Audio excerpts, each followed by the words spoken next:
name is Steve Stevens, the best sports consultant money can buy. I make more money betting sports than anybody in the world. I'm the one that tells you who to bet. I'm not a bookie, I'm the bookie killer.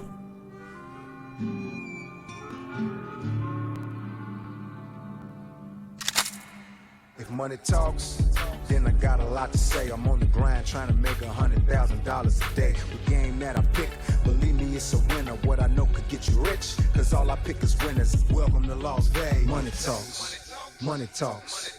Welcome to Las Vegas. What's up, everybody? It's your boy, Steve Stevens, and we're back with the VIP Sports Podcast. Got a great show for you guys today. We're going to give you guys some golden nuggets. We're going to preview these NFL championship games. Got a ride-along host with me, ex-NFL player, my boy Big Ron Merk, a.k.a. The Merk. What's going on, brother? What's up, world? Man, proud to be here. Another day, another dollar, man. I'm glad you stopped by. Hey, I'm happy to be here, man. Yeah, well, I want to talk to you a lot about, this college stuff and, more importantly, NFL. College basketball, these underdogs are covering like there's no motherfucking tomorrow. Oh, yeah. The average square sports bettor goes into the book. They're doing their guessing. What do they pick? Favorite and the over. And that's why motherfuckers are getting buried. But anyway, guys, we got a great show for you today. January 19th, 2023. You guys want to get a hold of us, make sure you go to VIP Sports LV on the Instagram, Twitter, and Facebook. Make sure you check out all the podcasts at VIPSportsLasVegas.com. Yes, sir. We're going to get right into the show, guys. We're going to do a little NFL preview. Kirk Cousins is set to earn $30 million in cash and count $36.25 million against the team's salary cap in 2023. An extension would make it more difficult to move on from him, and he moves into the late 30s. But like I said, likely lower his 2023 cap hit. Here's the question, Ron. Do you think the Vikings should trade Cousins or let him play out the final season? Like you would say, absolutely. Get rid of him? Oh, yeah. I mean, they're giving this guy plenty of opportunities, plenty of time to get on track. They've even put pieces in place, whether it's a receiver. You got one of the top three receivers, if not the best receiver, Jefferson, in the NFL on your team. And, yeah, they won a lot this year, but when they've lost, it's been pretty mediocre, his performance. Well, his beyond mediocre. And like you just said, don't forget, Minnesota has Justin Jefferson, one of the best receivers in football, who needs to be getting the ball a lot more. Cousins just ain't getting it done. Yeah, don't get me wrong. I'm not into hating, so I'm not hating on Cousins. When it comes to the NFL, he's an average quarterback to slightly above average most times. However, when you want to be a championship quarterback and you want to be a winner, they got that little extra something. And he just doesn't have that something, in my opinion, to take Minnesota over that hump. Do you think Minnesota has a good team, or they bring another good quarterback in, they could do some damage? I think they got a good team. I think they got young talent, just a couple pieces, maybe a coach here and there. Improve on the pass blocking or linemen that pass block, because that's mostly their bread and butter. I take that back. That's not mostly their bread and butter. They want to be balanced because they got Dalvin Cook at running back, who's a top-notch running back. He's a fucking beast. He's a beast. And I saw that they were struggling early in the year with that line. So I think if they do some things with their offensive line and they get one of these quarterbacks, there's a lot of good quarterbacks about to be available on this offseason, that they can bump it up again. Well, we can name three that the Raiders are looking at right now. Oh, yeah. Aaron Rodgers, Lamar Jackson, Tom Brady. Oh, yeah. Do we want Tom Brady? I would say, if you're asking me, I would take him, but I would only take him for a year or two and build up the brand a little bit. Build up the brand, get a younger quarterback underneath him, right? School him. You're getting schooled by one of the best that ever did it. Correct. Right? And it allows you to transition. Plus the amount of notoriety and attention that the team and the town's going to get with a Tom Brady in place for even 1 year, it's nothing but a plus. Yeah, 100%. I mean, yeah. But just like the Raiders, though, with all these good quarterbacks, without an offensive line, there's not much they can do. Look at Aaron Rodgers. Had a tough fucking year. He was getting sacked all the motherfucking time. You're right. Tom Brady didn't have the line that he was looking for. Even Lamar Jackson. So do you feel if the Raiders do come up on one of these guys, they obviously have to bring some offensive linemen with him to protect him? But at the same time, Raiders are still lacking on defense as well. What are they going to do there? You always have to. You always have to get more talent, especially to protect the quarterback. See, the game's changed back from when I used to play to now. Even though the running game is still important with field position, ball control, things of that sort, it's a passing game now. Everything's set up for the excitement and the sell, and people want to see the big plays and the long passes and the big touchdowns to these receivers. Now, the Raiders are a perfect example. They got a running back Jacobs, who we're going to make our franchise player. And he's a hell of a player. We got Devontae. So we can't say that offensive line doesn't know how to run block. Right. The problem is the technique in the pass blocking. You know, what good is it if you sit up there and drive all the way down the field? You got an excellent field position. You're running the ball down the team's throat. Now it's time where you have to make a pass play, but your left tackle or someone pass blocking is just letting people through like it's a fire sale. And more importantly, you got to convert in the red zone. That's Exactly. all there is to it. Exactly. So if you had a choice out of the three, Rodgers, Lamar, Brady, who would you bring in? Hey, this is going to for the people hating on him, I don't care. Give me Lamar Jackson. Yeah, Give me Lamar Jackson all day long. Yeah, because when that offensive line ain't doing and he's scrambling, he's going to get you 30, 40 yards and maybe even a fucking touchdown. Well, even the idea that you got to defend this guy. You know what I'm saying? If I'm playing linebacker on the other side and I got to worry, not only can he put it to, tight end, receiver, whatever, but I got to worry about anywhere this guy moves and what he does. Yeah, which is very hard to catch. It causes a major problem for defenses. No doubt about it. Let's move in right into some preview divisional round in the playoffs. As you know, Eagles and Giants, which is probably going to be one of the marquee matchups of the playoffs. Philly minus 7.5. Eagles versus Giants over under 48 points. Eagles versus Giant money line. Philly minus 365. New York plus 285.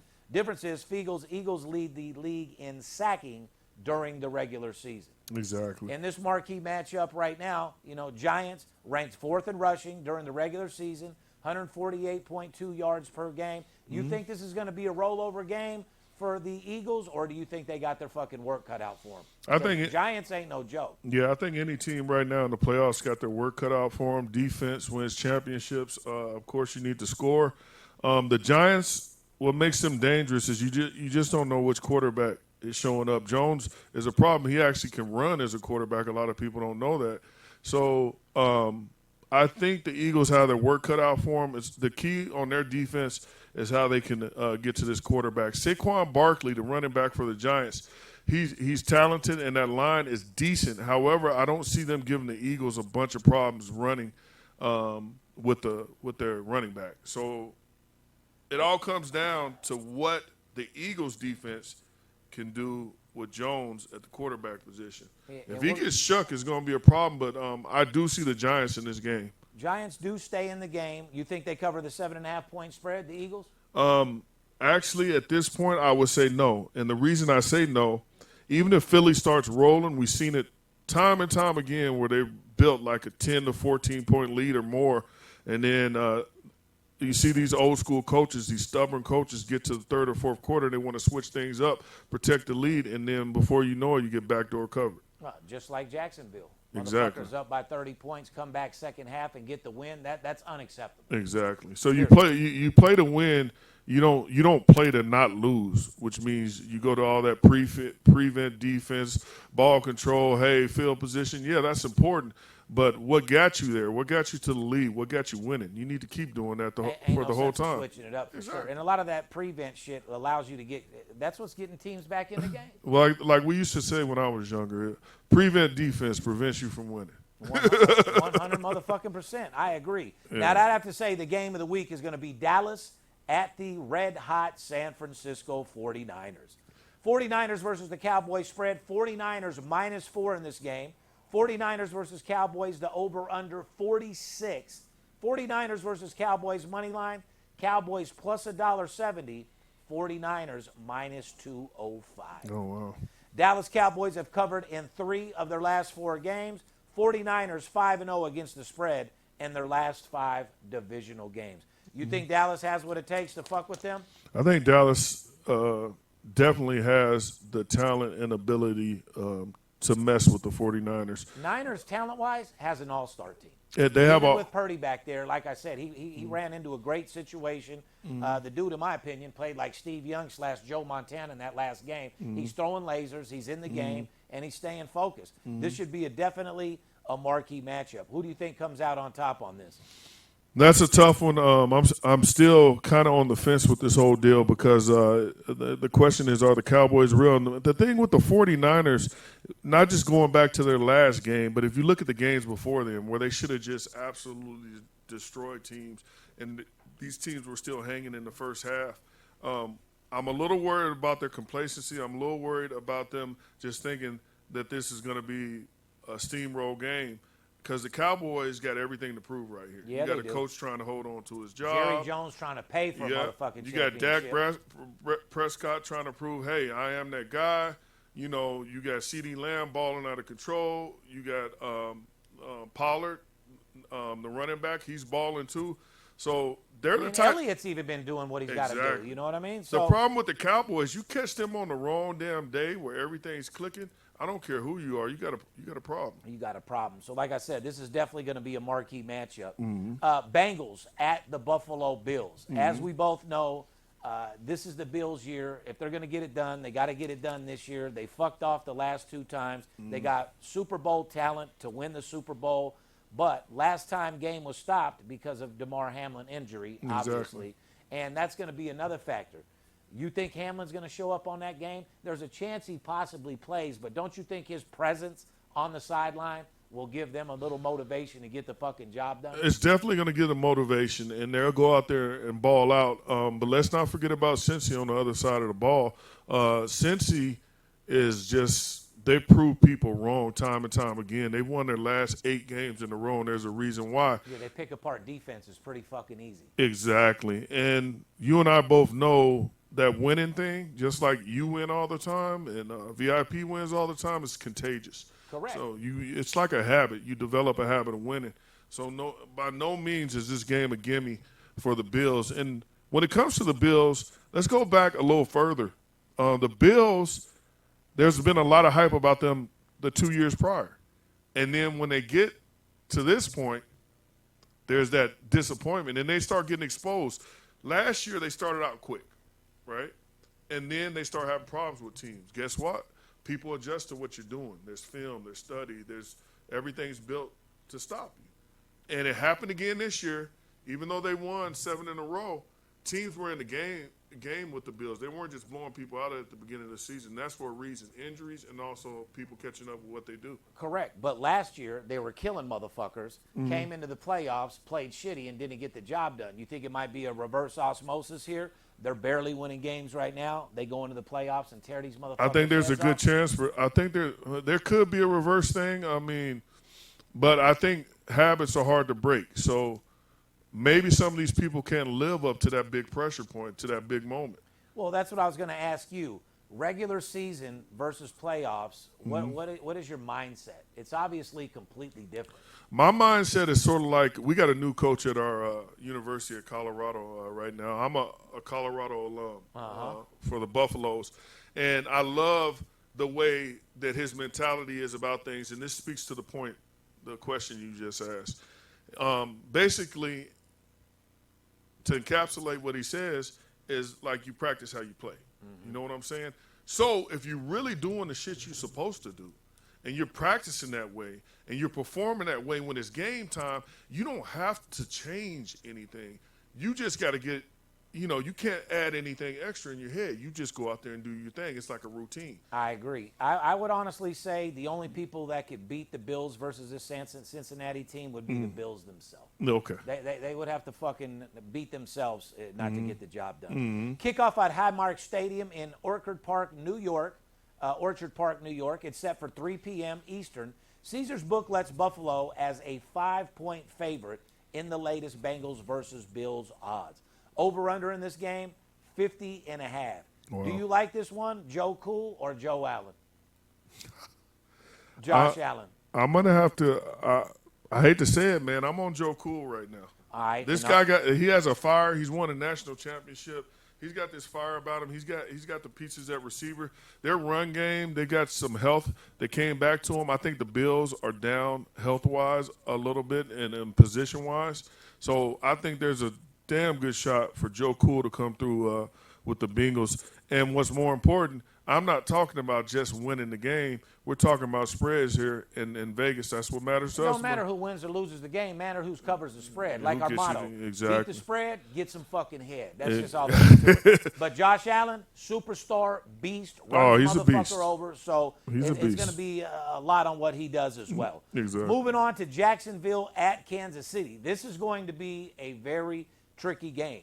Jacksonville's going to have to do a little bit more in the first half to grab a lead.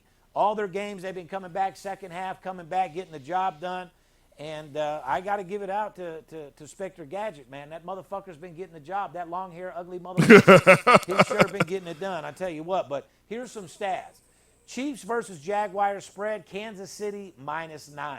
You feel like that's too high of a line for this type of game, or you think that's right on? Yeah, I do believe it's too high. And the reason I believe they made it this high is exactly what you brought up, what happened with Jacksonville in the first half last year. Now, that's not normal for any quarterback or any team to have that happen, especially in the first half. Freaking quarterback has 4 turnovers. Yeah. Do I see that duplicated the next game? Hell no. I mean, he's a professional athlete. And also, he was on a damn good team when he was in college. I don't see him coming back and having the same performance the next game. So this game, I believe, is going to be a lot more tighter. Well, Chiefs versus Jags, the over-under in this game is 53. You think that total's right about right? I believe the total's right about right.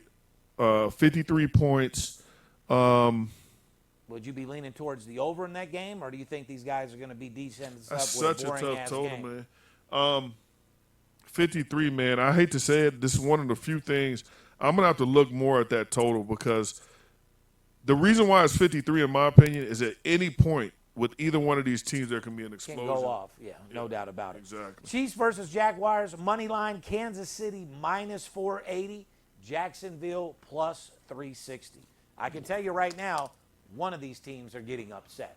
Like I said. Oh, yeah, it always happens every year. And that's the problem with all the new current sports bettors. They go into the sports book, they pay the favorite, they play the over, and that's why these casinos just constantly keep getting Or paid. let me ask you a question again. All your players that you have or that we have, it's always when they're betting their own games, it'll be that one game, and they're so proud to say it. Like, oh, I got so-and-so -9 or minus this, that, and other.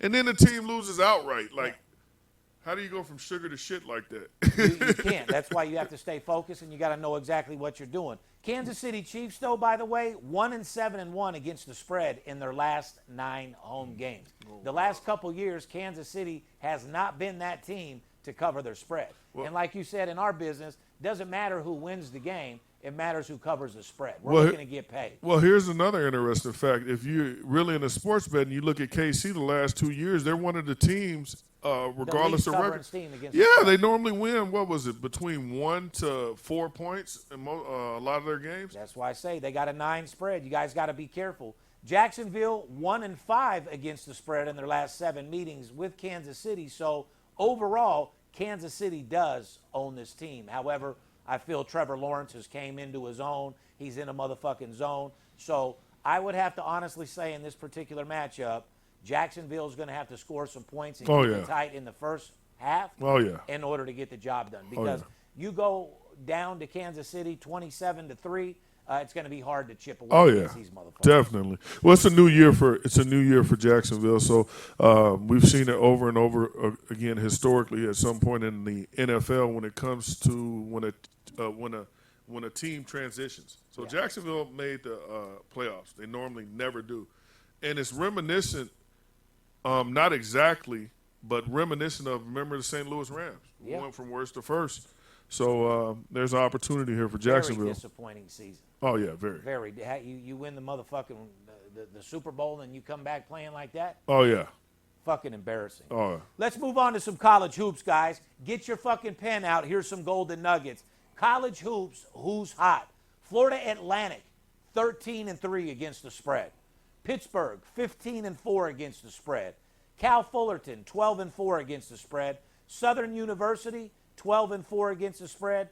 And, of course, Cornell, 12-4. And let's be real. All the guys going to the sports book, all the people betting games, do you really think they got Florida Atlantic, Pitt, Hell Cal no. Fullerton, Central University, and Cornell on their tickets? Yeah, especially several of these. You look at Cal Fullerton. Who's going in there and saying, "Oh, I got a big play on Cal Fullerton"? Nobody. So these are nuggets. Southern University, another one, 12-4, and even Florida Atlantic, which my brother went to that university. They're just killing it this year, getting people paid. You talk about Houston being an exception. The top 25 teams this year did not cover or get the job done. I've been telling people that from the beginning of the fucking season. Yeah. It's because a team's top 25 doesn't mean you bet it. There's over 100 games on certain days. It's real easy to pick and choose and find you a winner. No sense of fucking with top 25. Yeah, these rankings mean almost absolutely nothing anymore. You got teams that are in the top 10 that are getting blown out right when you're ready to ride them. Right when you want to believe in them, that's when you're getting blown out. And there's a reason why. And I'm glad you and everyone here at VIP, you're up on that. Well, we've been making stupid money on Houston, and I tell you what, Houston has just as good a chance of anybody of winning this fucking tournament. Oh, yeah. Hands down. These Oh, yeah. motherfuckers got a mini NBA team. Oh, yeah. Who's not? Guys, these are teams that are not covering the spread. Tulsa, 2-5 against the spread, like I said last week. Fade Fade 'em. 'em. Notre Dame, 3-16 against the spread. Loyola Chicago, 3-15 against the spread. Wagner, 4-10 against the spread. Guys, you got to pay attention to that shit. That's how you pick up solid fucking money. Here's some hot teams to the over. UAB 16-2. Damn. Denver 15-3. Toledo 14-3. And the Navy 14-4. Teams that are going over. To the under, Merrimack 16-2. Show me a motherfucker that's bearing Merrimack in the last 18 fucking games. Yeah. Netting 14 units to the under. 9 out of 10 people that are watching this podcast haven't been up 14 units the entire fucking year. Or let alone maybe their entire life. Yeah, no doubt. And then, like you said, you got Kent State 13-3 to the under, and Nebraska 15-3 to the under. But overall, you know, in this NFL, what do you think is going to be the key, and who do you think is going to come out on top? Well, overall, Just personal opinion, brother. Well, We're not doing stats and trends. Just Yeah, me yeah. asking you as an I'm just ex-NFL player, who do you like to fucking win the world to win the Super Bowl? it's hard, like you said, in my opinion, to get it go against like the Eagles. Like if they stay healthy, that's going to be a tough one. I know everyone's screaming 49ers, and They get by Dallas. But they're going to be screaming it a lot more. yeah, I mean that's going to change up a lot if they get past Dallas. I'm eager to see this Dallas game, man. So one of the teams out of the Dallas matchup, I believe has a strong chance. But right now, I'm kind of on that Eagles train, man.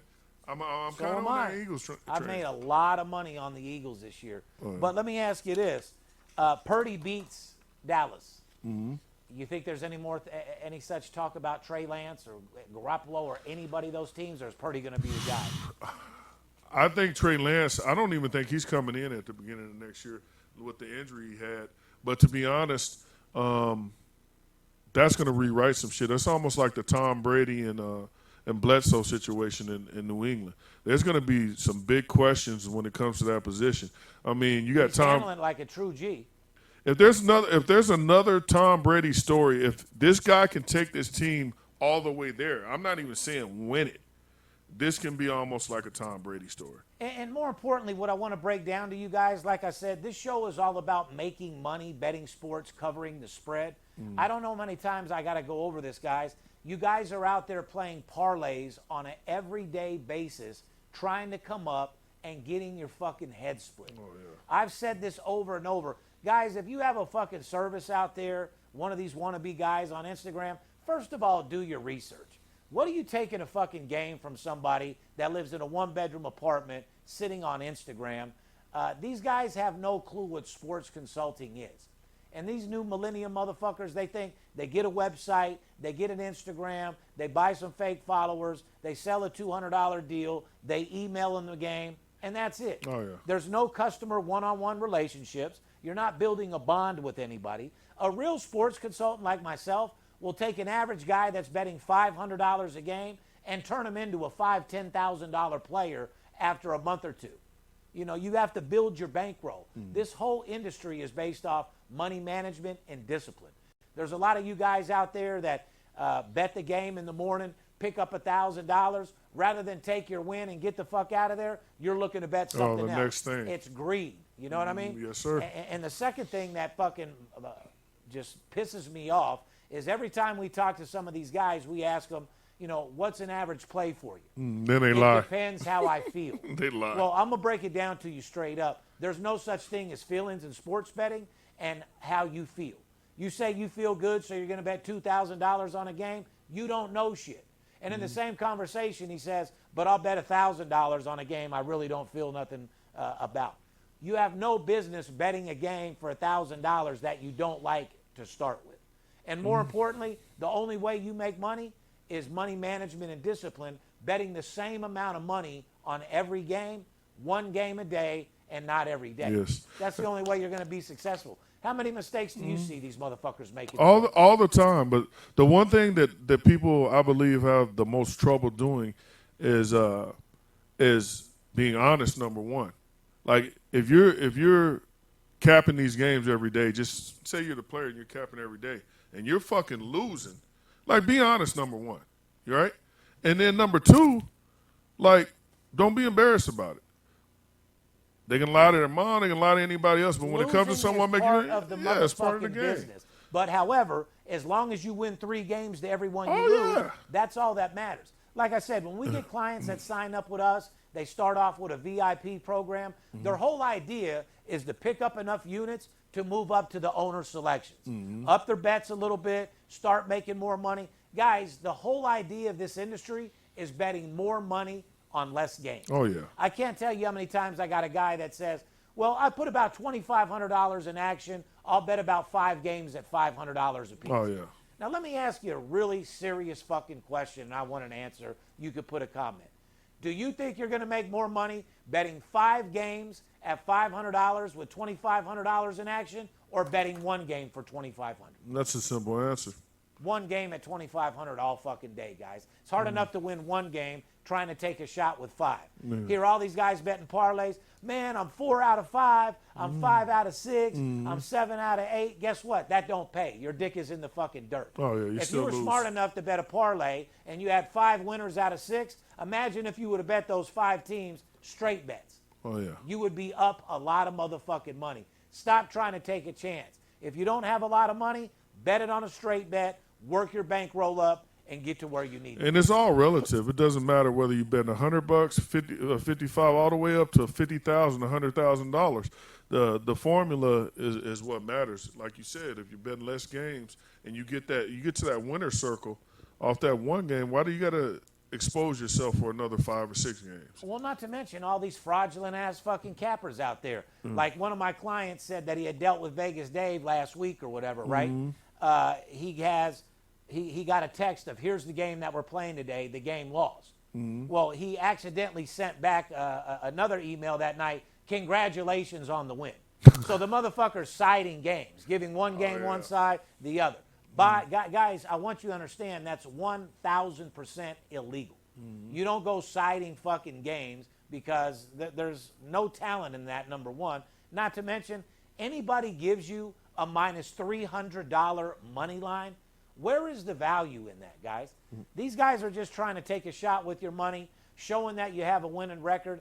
Let's say you went 5-0 on money line games, minus 300, and you bet $500 a game. You're making peanuts. Oh, yeah. You're not making a second income. You're not. This is a $1 trillion industry, guys, and there's enough money to be made for everybody. And you're right about that. It's $1 trillion industry. So if you're going to invest and be with someone, make sure you're with someone that makes sense. You just don't want to deal with someone who's hyping you, encouraging you to putting fake posts on Instagram. Yeah, and then they're picture of a car, picture of this, picture of that. That has no bearing of what's going on in the games today. It's like I've told people, even in Money Talks. Do I know who won the World Series in 1979?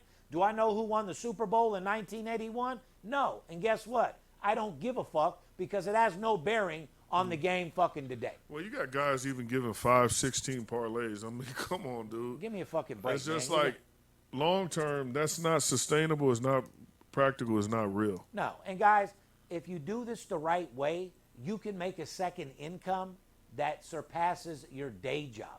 But you got to do it right, and you can't be consistent. You can't deal with 3-4 different fucking services hoping to come up. And, guys, let me tell you another fucking thing.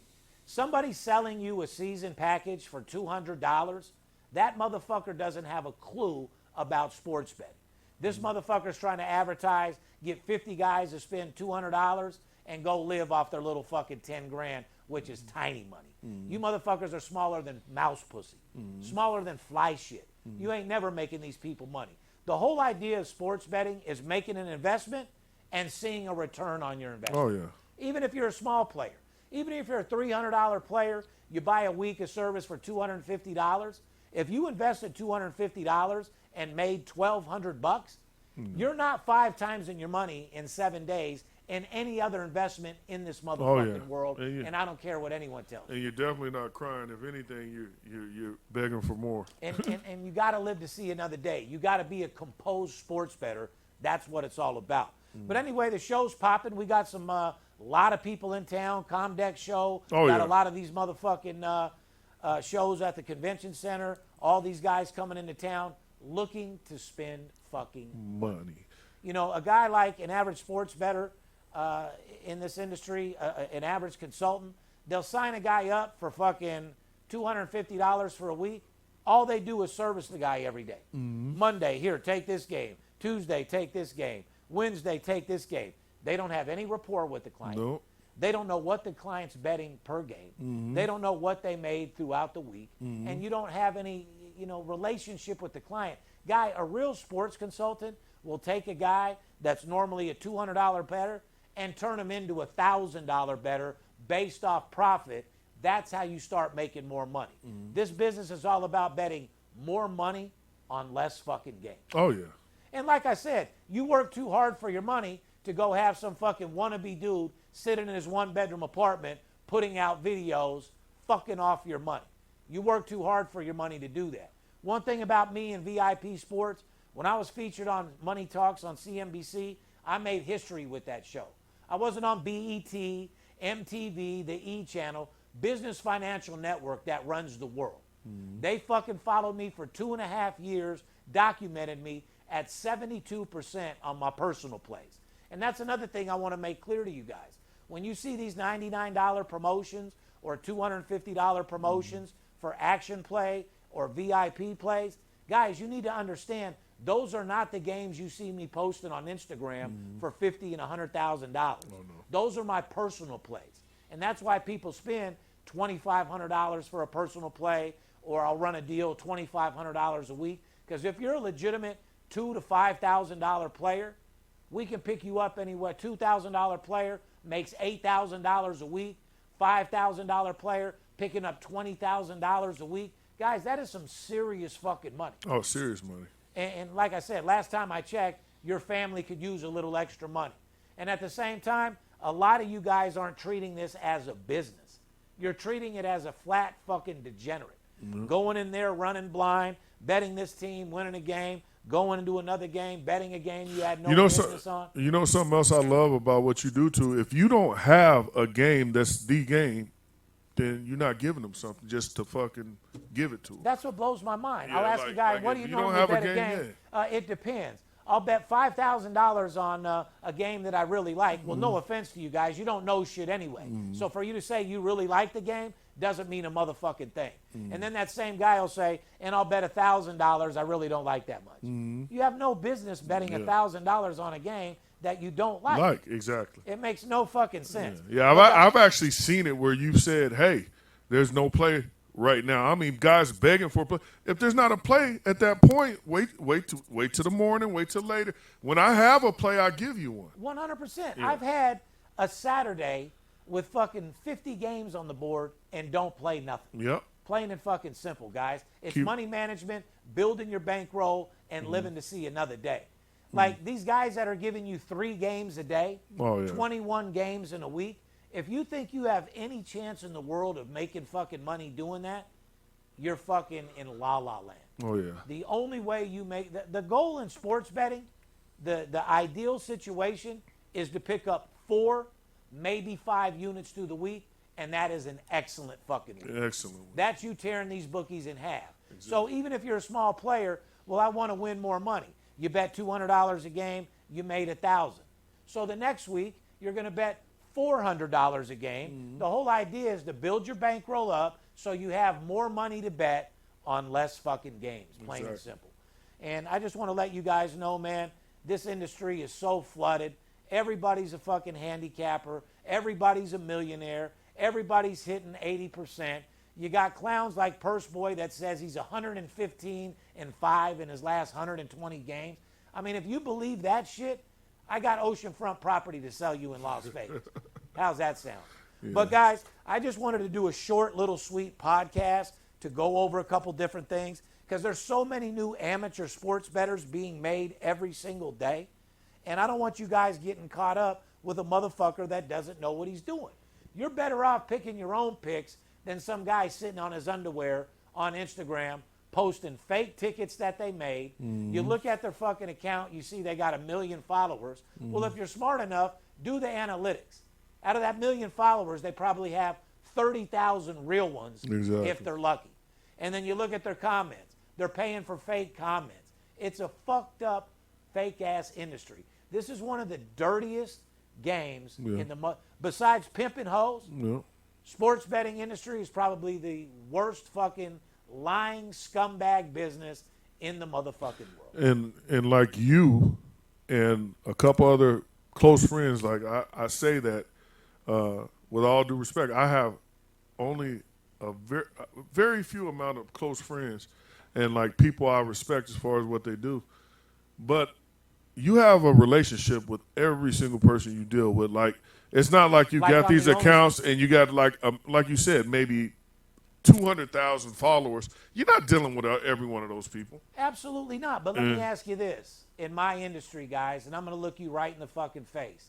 How many other sports consultants show you pictures of their clients on a motherfucking weekly basis? And you actually deal with them like you actually deal with them. I actually go pick the clients up, take them to a 5-star dinner, wine them and dine them, build a relationship. Mm-hmm. I've told you guys 1 million times, anybody can sell a deal and earn a commission through advertising. Mm-hmm. You make a friend and you earn a fucking commission. Mm-hmm. If these people don't trust you, they're not going to do a motherfucking thing with you. Oh, yeah. Anyone will throw you $500. Anyone will throw you $250. But when you're upgrading motherfuckers and getting them for season package like me for $100,000, $250,000, these people are seeing major returns on their money, and that's what it's all about, man. You got to treat this as a business, not as a hobby. Mm-hmm. I talk to people all the time. I do it for fun. I do it for a hobby. Well, guys, I'm not that company to call if you're doing this for a hobby.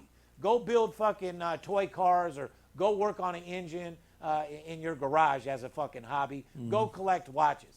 This is not a hobby. This is a fucking business, and you have to treat it that way. It's a numbers game. As long as you win more games than you lose, that's all that matters.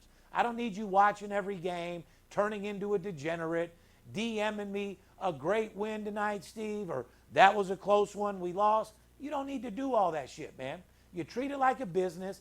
I personally don't even watch the motherfucking game. Yeah. I go home with my family. I look at the results at the end of the day and know that I made money. A business. You guys got to treat this shit a little bit more serious if you want to make money. VIP Sports have been in the same location for 25 years. 99.9% of these wannabe consultants don't even have an office. They don't have a telemarketer's license. They don't have a sports consulting license. They don't pay taxes. They don't pay employees because they don't have fucking nothing. Exactly. They run Instagram ads, have a couple texts sending you to the website to spend $99 or whatever, then you get emailed. Where is building relationship with sending a motherfucking an email? Oh, yeah. I mean, you guys got a lot to learn to this business, man. Mm-hmm. You sell a guy, the first thing you want to do is talk to him and get that guy and turn him from a goldfish into a fucking whale. You got to do whatever it takes to help this client climb the levels. I mean, I'm on top of the mountain. I'll grab your hand and bring you to the top. There you go. Plain and simple. But there's so many mistakes with all you new amateur sports bettors and even all you novice sports bettors. You got to have money management and discipline, the only way to be successful.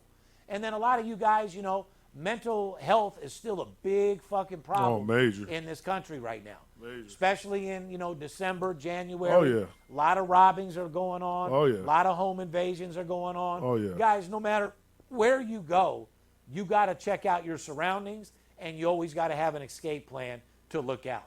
The world is a crazy place. People are preying on you. Oh, yeah. That's what makes me laugh when you guys got these guys on Instagram posting $250,000 in cash, a couple $100,000 tickets. You've got to be the dumbest motherfucker in the world. You're posting hundreds of $1,000s in cash. You're posting these big tickets, but you haven't had a tax return in 9 years. Guys, I'm putting you up on a little game.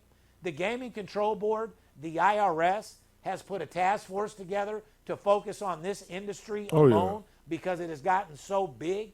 So you guys... So much money. They're going to be on it. Keep posting your cars, your Ferraris, your Lambos, your Rolls Royces, whatever the fuck you got, and think that you're clowning.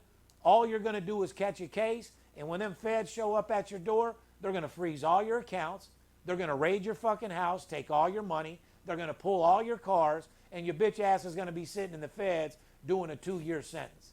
So my advice, if you're going to be in this business, get a business license, have a sports consultant license, and make sure you do this shit the right way. I'm just giving you some advice on how you can make money and stay in the game. And that's actually love right there. Yeah, like I said, that's just some shit that I want to help people out. Because there's a lot of people out there in the industry that don't really bother me. People think I hate every handicapper, like my boy Cody Covers, He represents the absolute blowout, winner brand. He wants to win. Guy like that doesn't bother me. You know what I mean? The guys out there that are lying, saying they're 50-0 in their plays, they're doing this, they're doing that, they're stalking me on a daily basis, going through all my DMs and sending email blasts to the DMs, trying to generate some clients. Man, boss the fuck up.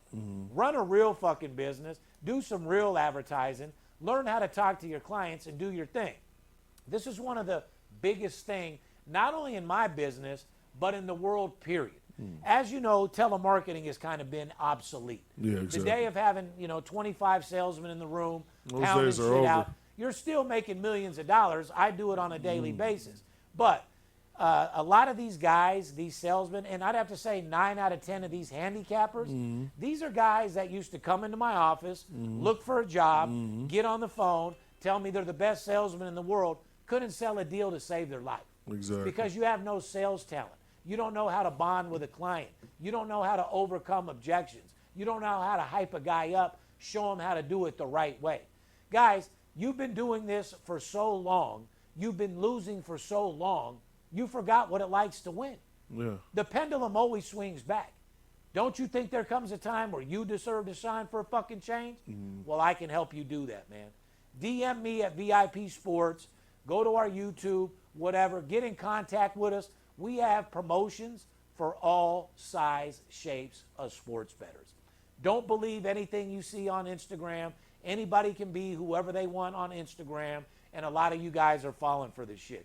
You want to know nonsense motherfucker that's been in the business for 25 years, knows high-level executives in the casinos, hangs out with players, coaches, and CEOs. And when I say hang out with players and coaches, I just mean they're my friends. Exactly. If you think that I could go hang out with John Morant, get inside information on him, whether they're going to win tonight, no.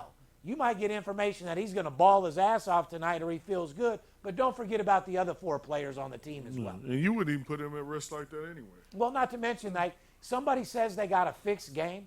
These motherfuckers are lying. There's nothing fixed in this industry at all. How you find out solid information is injury report. How are teams traveling? How are they covering against the spread? What referees are coaching the game? Do they favor the over? Are they calling fouls? Do they favor the home team? There's so many different elements going into this, guys. Even the smallest habits, yeah. Period. Yeah. And I want to show you guys how to do this the right way. So if you're going to bet sports and you really want to make a second income, I can show you how to do that. I can show you how to make more money betting sports than you could possibly ever imagine. But with all this bullshit going on right now, guys, you got to learn how to separate the fake. This whole world is fake right now. And like I said, anybody can buy fake followers. Anybody can buy fake comments. They can buy fake likes. It's what they do on a daily basis. At the end of the day, I don't give a motherfucker if a dude is a bum on the street. If he can make you money and win games and consistently come through for you, that's all that motherfucking matters. But at the end of the day, guys, you deserve better. I want to help you get on the winning track. Sorry we didn't have a bunch of golden nuggets. We're going to do another podcast in another couple days, but I just wanted to spit some real game for you guys. You think you can survive off betting parlays and be successful throughout the year? You're out of your motherfucking mind. The only way you make money, straight bets, one game a day, not every day, and betting the same amount of money on every game. Stop being bamboozled by all these guys. Guys, these motherfuckers are making fake sports slips and posting them, and you guys are believing that shit. You got to be a little bit smarter than that. This game is $1 trillion industry, and there's enough money for everybody in this motherfucking industry. Oh, yeah. You got anything else you want to talk about on these NFL playoffs? Well, nothing much, man. Just excited about getting to them and getting more information so we can keep on going to the bank. 100%. Another thing I want to bring up about college basketball, the dogs are motherfucking barking, guys. Oh, yeah. Be careful. You guys going to that casino, you're new in town, you come into Las Vegas, you see a line at -6 that moved to 8, you're instantly thinking, oh, my God, there's a lot of money on this game. Let me go bet this game -8. What you don't realize is it's a trap from the fucking sports book. Oh, yeah. That line comes out at 6. They might have got so much action on that fucking game, they raised the line to 8 to trap you to bet that game. In all reality, they're thinking that the team plus the 6 is winning the game outright. Exactly. And to add on to that, this is just a nugget. lot of line movements are fake. Exactly. It's not based off sharp money. Exactly. And that brings up the point I was saying right now. You guys are getting steered, especially in like college sports, college basketball we're in right now. If you see like a ranking on a team and then they're a favorite, it's almost like you're automatically betting these teams, and it's a setup. It's a setup because I call them fake spreads, right? They throw a fake spread up because, like you said, everyone comes in the sports book looking for the favorite and the over. Correct. So lines are built to beat you. They're out there to beat you every time. These lines makers are no fucking joke. Yeah, guys. they're no joke. This isn't the beginning of the season where the lines were soft. These motherfuckers are the best in the world, and they've got it tuned in right now. Oh, they and he do. hit it on the head. You'll see a game that's -3 that moves to 5. The sports book's thinking that underdog is winning the game the entire time, so they're drawing more action on the other side so Exactly. they can get fucking paid. And if they have a ranking like a 11 or a 12 on them and the other team don't have shit, you're looking at it like, oh, this is a gimme. There's no way they can lose this game. Well, guess what? It's happening. And Last a thing lot I'm of people going to say getting in robbed. college basketball, beware of these high favorite road teams. Yeah. Like I said, man, you'll see a team that's 13 and 3. Xavier yesterday. They're -12 on the road. You think they got an easy fucking win, and it goes fucking down. Look at Ohio State. Oh, yeah. On the road, -5. Yep. Played a terrible first half, came back second half, even had a chance to tie the game, but guess right. Outright motherfucking Loser. You took that other side money line plus $1.30. You just made $2,300 off a $1,000 bet. And you can't tease it or anything. You lose that big one that you just thought for sure was for sure. Right. And guys, like I said, man, as far as the life is concerned, you can be whatever you want in this world. If your life isn't good right now, or you're in a dark place, or you spend a lot of money and overextending yourself with Christmas, and you see all these bills, you don't got to get stressed out. You got to stay focused. Like I said, Starbucks pays $20 an hour. There's several different ways to create money and make money. And for all you other guys out there, oil tycoons, real estate tycoons, .com motherfuckers, crypto guys, there's more money to be made right now in sports betting than any other investment in the world. Although I do want to give a shout out to my boy Crypto Face. Oh, yes, sir. That made me $30,000 3 days in a row in crypto. So for you guys thinking that there's no money in that, you just got to do it the right way, and you have to have the right plan. And I can vouch for you on that. Crypto is a real dude. Not only he's a great dude, man. He's all about making that money. He keeps it real. He listens with you. Great guy, man. And those are the type of clients you want, loyal clients. You don't want weekend renegades that want to call you twice a week. Guys, let me explain something to you, and this is how I'm going to end this, okay? You call my company, and you sign up for a week of service, okay? It might be on a Wednesday. Our week started Monday, and we go through Sunday. You sign up on Wednesday, you get a loser. This guy's obviously thinking we're a piece of shit, we lost. But our clients that have been with us for the entire week, Monday, they're already up 3-4 units. So a loss on Wednesday to make them go 3-1 or 4-1 isn't hurting anybody. Exactly. It's not how you start, it's how you finish. You got to be committed to this game. You can't just make sports betting on Monday, bet again on Thursday, hope to get on Saturday. You have to be a consistent and a composed sports bettor, and that's the only way you're going to make any money. Appreciate you stopping by, Ron. I just wanted to do a quick, recap. We got a lot of new things going. My sports book reviews are in full effect. My sports betting 101s. I'm even going to start doing the Rolls-Royce motivation cam as far as sports, because sales is the biggest thing. Sales runs the fucking world, if you guys don't know that by now. Everything is for sale. So if your mouthpiece is a BB gun, you need to turn it into a fucking Uzi. If somebody gives you an objection and they say they're skeptical, you need to be on point. Skepticism is a sign of intelligence. If you weren't skeptical, I'd probably think something was wrong with you. I'm not interested. Not interested in what? An opportunity of a lifetime? I didn't call you to waste my time or yours. I called you to get an opportunity to make you a better person. Whether you're selling vitamins, working on their health, whether you're selling them real estate to get them a badass investment, or whether you're selling sports to make the people money, you got to be consistent on whatever you do. But like I said, guys, it's 2023. No reason to be around any negative people. Surround yourself with positive people. Get the mindset of grinding. Get the mindset of doing whatever it takes to get the job done. Get the mindset of I'm not going to take no for an answer, and do whatever it takes to get the fucking job done. A lot of you guys are out there begging. Vegas Dave, stop begging. You ain't selling any deals begging. Nobody expects to wake up in the morning and get a phone call from you to sell them your product. Exactly. So it's your job to allow this guy to know that he needs a need for your product. It's your job to sell the person on how this product is going to benefit him. How is this going to change his life? How a $500 investment is going to get him $2,500 in return. Sports betting is all about an investment, guys. I got a guy that invests $5,000 for a week of personal plays. My goal is to 2.5, 3 times, sometimes 4 times his money in a week. And if you think you're finding an investment like that anywhere else in this world, you're a motherfucking liar. You can't do any other business and get 300% return on your money in 7 days. But in this industry, you can, and I want to help you do it. On behalf of VIP Sports, myself, want to give a shout out to my crew. $311,000 in business, and that's not getting a bunch of 250 internet orders. That's dealing with a client, signing them up, getting them a rapport with them, making them a bigger better, and turning them from a goldfish to a motherfucking whale. Well, we love you guys. Stay focused, and remember one thing. Don't let the players be the only ones that get paid. We'll see you soon. It must be the money talking. It's Steve Stevens, I bust your bookie head open. Split it to the white meat, I ain't joking. Me and Dirt Bomb in the ghost float.